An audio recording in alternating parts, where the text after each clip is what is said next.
शुरू करें। अयोध्या में भगवान श्री राम की प्राण प्रतिष्ठा के बाद यहाँ का जो वैभव है, यहाँ की जो संस्कृति है, यहाँ का जो रंग है, वो सब कुछ बदलता चला जा रहा है। लगातार यहाँ पर भगवान श्री राम को अपनी श्रद्धा अर्पित करने के लिए देश विदेश के कोनों से लोग भक्त अयोध्या आ रहे हैं और भगवान श्री राम को अपनी श्रद्धा अर्पित कर रहे हैं। ये क्रम लगातार जारी है। यहाँ पर तमाम भागवत कथाएँ, श्री राम कथाएँ और बड़े बड़े यज्ञ लगातार आहूत हो रहे हैं और सफल आयोजन भी हो रहे हैं। इसी क्रम में अयोध्या में वृंदावन के प्रसिद्ध संत और कथावाचक व्यास श्री अखिल जी महाराज आए हुए हैं, जिनकी अयोध्या में कथा हो रही है। इनके साथ हजारों की संख्या में देश विदेश से भक्त भी यहाँ आए हैं, जो प्रभु श्री राम का दर्शन कर रहे हैं। यहाँ की भाव, यहाँ की जो भक्ति है, उसको अपने हृदय में अनुसरण कर रहे हैं। तो आइए आज हम उनसे बात करते हैं और जानते हैं कि उनको अयोध्या का कैसा लगा। साथ ही साथ जो इस समय भारत के मुद्दे हैं सनातन को लेकर, धर्म को लेकर, उनसे भी हम इसकी चर्चा करते हैं। महाराज जी, बहुत बहुत स्वागत है आपका। बहुत अच्छा लगा कि आपके चैनल के माध्यम से धर्म का सब प्रकार से प्रचार प्रसार हो रहा है और अयोध्या की जो भूमिका इस समय सारे देश के लिए नहीं बल्कि पूरे विश्व के लिए एक अद्भुत यहाँ से मैसेज गया है। जब भगवान श्री राम लला जी की प्रतिष्ठा हुई तो लोग इतने भावुक हो गए देश विदेश के मंदिरों में, क्योंकि मैं तो प्राय बाहर जाता ही रहता हूँ। यहाँ तक कि लोगों ने वहाँ भी इस जन्मोत्सव को मनाया और उसी तरह उसी भाव से तो हम देखते हैं कि इसकी व्यापकता सिर्फ भारत में ही नहीं संपूर्ण विश्व में है। और अयोध्या के हर समाचार से प्राय भारत का हर जो हिंदू समाज के सनातन धर्मी लोग हैं वो सारे लोग जुड़े हुए हैं। महाराज जी, ऐसा लगता है जैसे भगवान श्री राम का मंदिर बनने के बाद ये अयोध्या का महत्व बढ़ा है, लेकिन अयोध्या का क्या महत्व है, थोड़ा आप अपने मुखाबिले से बताएं। अयोध्या धाम का महत्व तो सदा से ही रहा है और संत लोग तो अपनी कथाओं के माध्यम से, क्योंकि श्री भगवान रामलला जी की प्रतिष्ठा भी वही जरूर है और उससे एक जो सोए हुए लोग थे वो थोड़े जरूर जाग गए, लेकिन कथा के माध्यम से तो संत लोग सदा ही श्री राम कथा के माध्यम से, वाल्मीकि रामायण के माध्यम से, श्री रामचरितमानस के माध्यम से तो सदा ही लोगों को मन में अयोध्या तो जागृत रही ही है। लेकिन वास्तविक मूर्त रूप में जब से श्री रामलला जी यहाँ पर विद्यमान हुए हैं, प्रतिष्ठित हुए हैं, तब से एक संचार जन जन में, यहाँ तक कि अब बच्चों तक में भी इस बात का संचार हो चुका है, क्योंकि बच्चे थोड़े दूर हो रहे थे और अब वो सब इस कारण से बहुत पास आ गए हैं। क्योंकि अब तो आप जान ही रहे हैं अयोध्या में जब से रामलला जी विराजमान हुए तब से भीड़-भाड़ भी इतनी बढ़ गई है। सब लोग एक तरह से अपने बच्चों को भी लाकर किसी न किसी रूप में यहाँ पर लाभान्वित करना चाहते हैं, अपनी भारतीय संस्कृति से परिचित कराना चाहते हैं। महाराज जी, बच्चों की बात की आपने, देश के भविष्य की बात की है। अभी तक जो यहाँ की शिक्षा पद्धति रही है उसमें हमारे जो पौराणिक ग्रंथ हैं उनको जगह नहीं दी गई। कुछ राज्यों ने इसको जगह दी, जैसे गीता भागवत के लिए भी वहाँ पर ये हुआ है कि हाँ बच्चों को पढ़ाया जाए। जो हमारी पुरानी शिक्षा पद्धति थी, गुरुकुल शिक्षा पद्धति, उसमें भी लोग पूर्णतः योग्य होते थे और उस समय भारत विश्व गुरु था। वर्तमान में हम लोग जो पश्चिमी शिक्षा पद्धति की तरफ, कॉन्वेंट स्कूल और तमाम जो स्कूल चल उसकी तरफ जाए, इससे हमारा जो अध्यात्म का चीज़ें थे उससे नई जनरेशन अनटच हो रही है। तो इसको लेकर भी एक मांग चल रही है कि शिक्षा व्यवस्था में सुधार किया जाए और जो हमारी पुरातन शिक्षा व्यवस्था थी और नई शिक्षा व्यवस्था के साथ उनको जोड़कर एक नई शिक्षा पद्धति बनाई जाए ताकि लोग दोनों तरफ से जुड़े रहें। इस पर आपका क्या कुछ कहना है? त्रिपाठी जी, तो आपने ऐसे लगता है कि जो कुछ हम कहना चाहते हैं और कहना सदा ही चाहते थे कि इस बात को लोग जरूर जानें कि शिक्षा पद्धति का बहुत बड़ा योगदान हमारे जीवन में होता है। और आपका जो चैनल है ये तो धार्मिक बातों में ही ज़्यादा रुचि रखता है और उन्हीं को प्रचार प्रसार में लगा हुआ है। तो हम सिर्फ ये कहना चाहते हैं कि पौराणिक कथा के माध्यम से हम देखें तो श्री प्रहलाद जी तो ऐसे देखा जाए तो दैत्य बालक थे, पिता हिरण्यकश्यप के पुत्र थे और वो दैत्य है, उसके संस्कार दैत्य हैं, भगवान का विरोधी है। किंतु श्री प्रहलाद जी ने अपने माँ के गर्भ में रहते हुए भगवान की कथा का श्रवण श्री नारद जी से किया और जिसका प्रभाव इतना बड़ा पड़ा कि आज अगर कोई प्रहलाद जी को कहे कि दैत्य प्रहलाद, तो हम समझते हैं शायद सबको बुरा ही लगेगा, तो लोग भक्त प्रहलाद कहते हैं।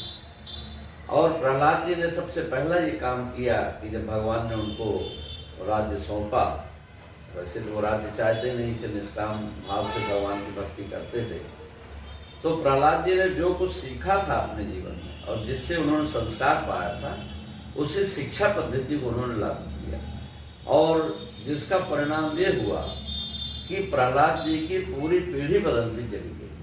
प्रहलाद जी के जो पुत्र हुए महाराज विरोचन, वो भी भगवान के परम भक्त हुए, और महाराज विरोचन के पुत्र जो महाराज बलि हुए, जिनको हम समझते हैं किसी न किसी रूप में, सारे ही लोग किसी न किसी रूप में महाराज बलि का नाम लेते हैं। आज भी कोई जब बहुत बड़ा कोई दान करता है, कोई बहुत बड़ा त्याग करता है, तो आज भी लोग यही कहते हैं कि हमने तुम्हारे लिए बहुत बड़ा बलिदान किया है। ये महाराज बलि वही हैं जो प्रहलाद जी के पौत्र हैं, और स्वयं भगवान ने भी जिनको इंद्र से नमस्तुभ्यम कह करके जिनको हाथ जोड़ा है, तो ऐसे महाराज बलि तक जो परंपरा श्री प्रहलाद जी ने शिक्षा पद्धति के माध्यम से डाली, तो एक दैत्य संस्कार को भी ये शिक्षा पद्धति बदलने में समर्थ है।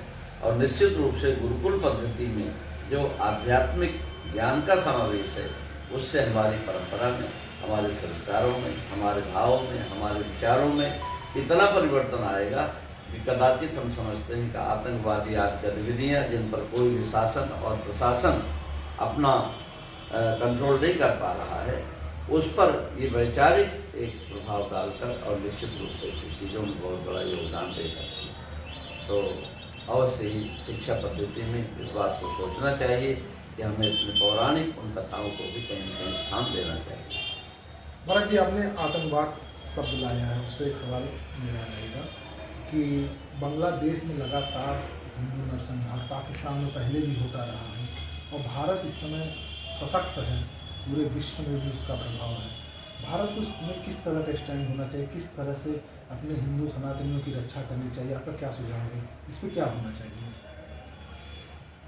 विगत वर्षों में जो एक सरकार बदल गई है, और वर्तमान सरकार के कारण एक भारत का प्रभाव सारे विश्व में देखा जा रहा है, और हम तो स्वयं इस बात के प्रत्यक्षदर्शी हैं, क्योंकि प्रायः हर वर्ष हम 4 महीने अमेरिका और कनाडा में गुजारते हैं, और बहुत घरों में बहुत लोगों से हमारा मिलना जुलना होता है, संपर्क होता है, और हम देखते हैं कि आज के, क्योंकि मुझे लगभग बाहर जाते हुए 30 वर्ष हो गए, पहले के भारत में और आज के भारत में इतना बड़ा अंतर हमको दिखाई देता है कि पहले कोई अपने ही देश की, हमारे अपने ही लोग चर्चा नहीं करना चाहते थे। आज मैं जिस घर में जाता हूँ, हर घर में टीवी चैनल पर भारत का समाचार मिलता है, और कई बार हमें भारत का समाचार बाहर रहते हुए जो बाहर रह रहे हैं उनसे पूछना पड़ता है, क्योंकि हम तो चलते फिरते रहते हैं, उतना टीवी से नहीं जुड़े रहते, तो उन लोगों से मुझे पूछना पड़ता है कि आज का क्या समाचार है। तो भारत से इतना गहरा जुड़ाव लोगों का हो गया है, उसका कारण है भारत की आर्थिक प्रगति भी, क्योंकि आर्थिक प्रगति के बिना भी किसी संस्कृति और किसी देश का सम्मान नहीं होता। चाहे कोई भी देश रहा हो, कि वो भारत की संस्कृति बड़ी पुरानी है, और इसके पहले भी भारत देश की संस्कृति को भी धारा चल रही है, लेकिन आज जो देश का सम्मान बढ़ा है, आपने जैसे कहा भारतीय पार्टी जी ने, कि जो भारत सशक्त हुआ है उसके कारण भारत का सम्मान बढ़ा है, और बहुत लोग इस सम्मान के प्रतिद्वंदी भी बनेंगे, ईर्ष्यालु भी बनेंगे, और शत्रु भी बनेंगे, और शायद इसकी संभावना कम नहीं होती बल्कि ज़्यादा होती, क्योंकि कोई भी किसी को बढ़ते हुए देखना नहीं चाहता।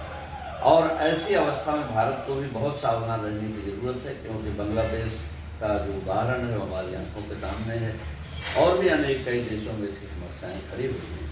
तो भले ही हमारी संख्या अधिक है, हमारी प्रगति बहुत अच्छी हो रही है, हमारी सरकार बहुत मजबूत है, किंतु फिर भी हमें लगता है कि शायद शत्रु देश भी इतने प्रबल हैं, उनसे हमें बहुत सावधान भी रहना चाहिए। महाराज जी, हमारा आखिरी सवाल रहेगा। आप अयोध्या आए हुए हैं, भारत में तमाम तीर्थ हैं, लाखों करोड़ों की संख्या में लोग तीर्थों में जाते हैं, एक निश्चित समय के लिए जाते हैं, किस तरह से वहाँ जाएं, अपने नियमों धर्मों का पालन करें ताकि उस जगह का संपूर्ण लाभ ले सकें? ये बात तो ठीक है कि बहुत सारे तीर्थ स्थल हैं और बहुत जगह मंदिर हैं, पूरा हमारा देश मंदिर और तीर्थ स्थल का ही देश रहा है, किंतु जो आपने कहा कि यहाँ रहने का जो महत्व है, अयोध्यावास का जो महत्व है, वृंदावनवास का जो महत्व है, काशी में रहने का जो महत्व है, शायद ऐसा महत्व तो अन्यत्र और स्थानों का नहीं है। और बहुत से लोग जाते हैं, दर्शन करके आ जाते हैं, लेकिन यहाँ तो लोग निवास करते हैं, और निवास करते हुए यहाँ के कण कण में व्याप्त जो श्री भगवान का जो प्रभाव है, भगवान श्री राम के जो चरणारविंद यहाँ पड़े हैं अवध की धरती पर, उसका लोग अनुभव करते हैं। और इसीलिए हर जगह परिक्रमा की व्यवस्था भी नहीं है, किंतु हमारे अयोध्या धाम में यहाँ भी परिक्रमा होती है, श्री वृंदावन में भी परिक्रमा होती है। इस प्रकार यहाँ परिक्रमा का भी बड़ा महत्व है। तो निश्चित रूप से जैसे कहते हैं कि भगवान शिव तो सिर्फ यही उपदेश करते हैं कि काशी में जिसका मरण होता है उसकी मुक्ति हो जाती है, काशी मरत एक उपदेश। तो इस भाव से लोग इन तीर्थों में निवास भी करते हैं। और आज अयोध्या की जो स्थिति है, हम समझते हैं कि सारे देश के बहुत लोग अब यहाँ आना चाहते हैं। जो आकर किसी तरह भाग जाना चाहते थे, अब यहाँ सप्ताह भर, महीनों भर भी रुकना चाहते हैं, क्योंकि हम लोग ही आए हैं यहाँ राम कथा के लिए। तो जो भी हमारे साथ में आए हुए हैं सब कम से कम 9-10 दिन तो रुकेंगे। अखिल महाराज जी के साथ उनके परम भक्त संजय अग्रवाल जी आए हुए हैं, जिनसे हम बात करेंगे और जानेंगे उनको अयोध्या आकर कैसा लग रहा है, क्या अनुभूति कर रहे हैं। बहुत बहुत स्वागत है आपका।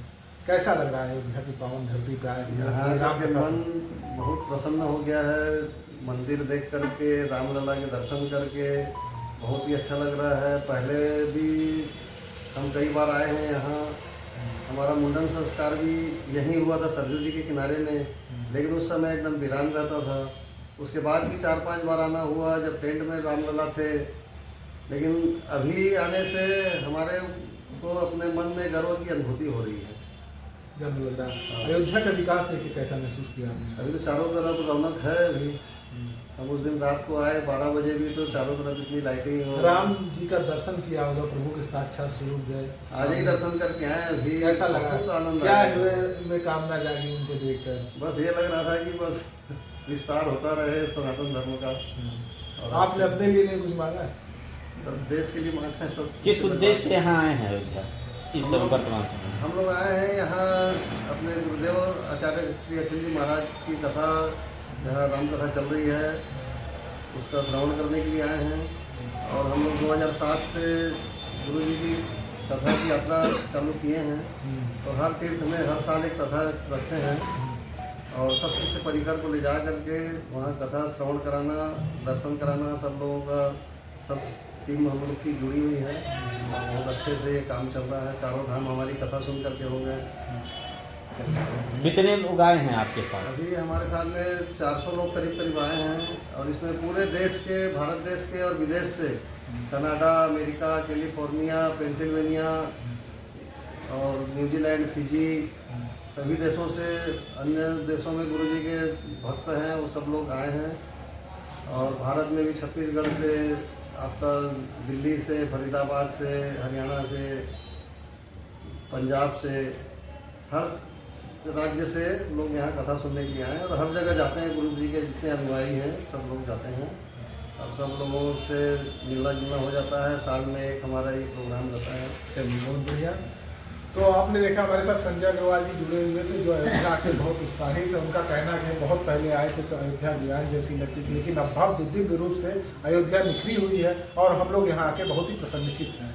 एबीटी से मैं आनंद त्रिपाठी, अयोध्या।